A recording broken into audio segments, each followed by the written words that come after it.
Bom dia, pessoal. Vamos aqui para a revisão da História do Brasil, do Integral Colégio Curso, primeira série, tá certo? Então, vamos rever algumas coisas que a gente viu no primeiro bimestre, certo? Peguem lápis, caderno, anotem, façam suas anotações e perguntas para depois discutirmos no chat, caso seja necessário. Primeiro, vamos para a formação de Portugal, certo? Portugal vai passar aí por várias invasões, né? Antes de Cristo vamos ter os iberos, os celtas, os fenícios e cartagineses. Já depois de Cristo, no século I, vai passar pela dominação romana, tá certo? Ainda depois de Cristo, né? No século V, a dominação germânica, né? Lembrando que os germânicos, os bárbaros, vão invadir, né, o Império Romano, vão dominar toda aquela região da Europa, tá? Uma boa parte. E a principal, né, que vai dar mais ênfase aí ao nosso assunto, vai ser a invasão muçulmana, né, que vai dominar toda a Península Ibérica, né? A gente vai lembrar aí da expansão do islamismo, né? E aí é que vai se iniciar, né, o processo de formação, né, principalmente de Portugal, tá? A partir do momento que os muçulmanos invadem a Península Ibérica, vai se iniciar também uma guerra de reconquista, né? Que muitos vão chamar também de uma grande cruzada. Tá? Esse conflito, como já salientei, vai ser denominado de Guerra da Reconquista. Alguns reinos católicos vão resistir, principalmente o reino das Astúrias, né? Está aí em vermelho o nome dos reinos. A partir desse, né, que vai ser o rei de Leão, né? Ele vai conquistar a Galícia, Castela, né, Aragão, tá certo?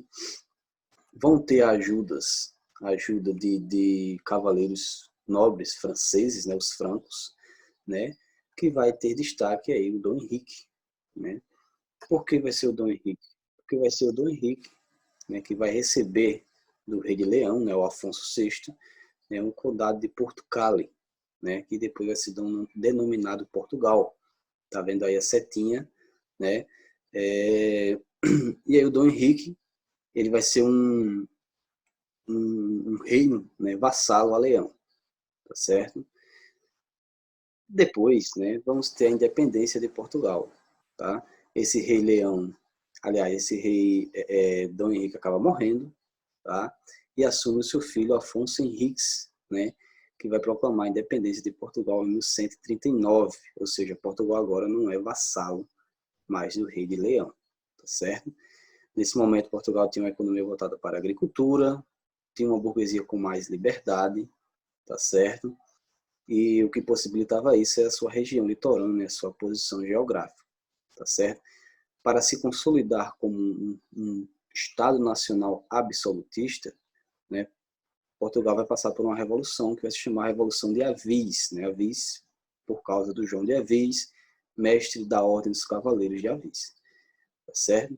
Com a morte de Dom Fernando, o último rei da dinastia de Borgonha, tá? O reino de Castela quer se apossar de Portugal. Por quê?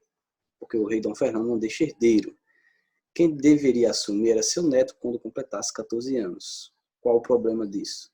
O seu neto vivia em Castela, né? O seu neto era filho de João, né? João I de Castela, ou seja, caso, né, caso o neto assumisse, né, Portugal seria subordinado a Castela.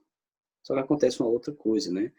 A viúva Dona Leonor acaba nomeando, né, a sua filha Beatriz para assumir, né, o reino de Portugal.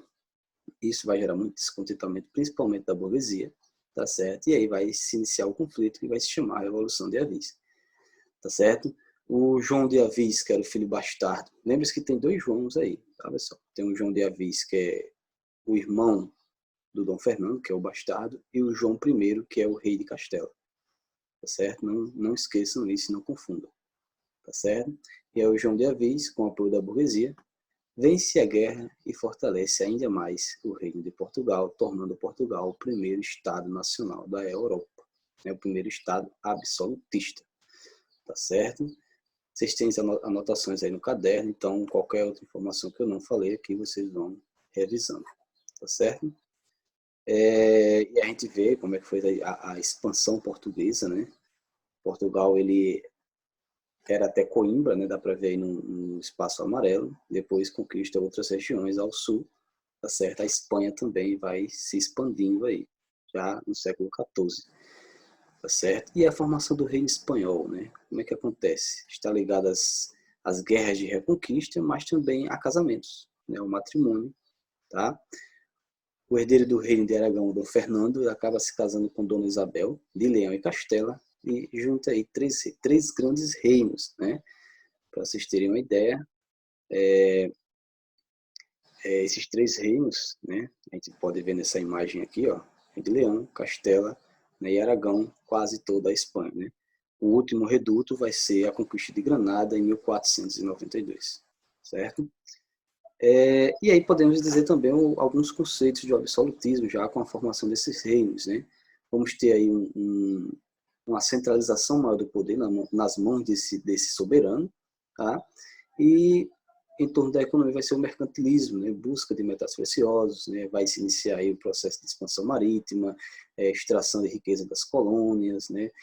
Uma balança comercial favorável, né? O controle alfandegário, né? Todas essas características são do mercantilismo. Alguns teóricos que vão dar base, né, para esses reis absolutistas, né? Vai ser o Nicolau Maquiavel, né?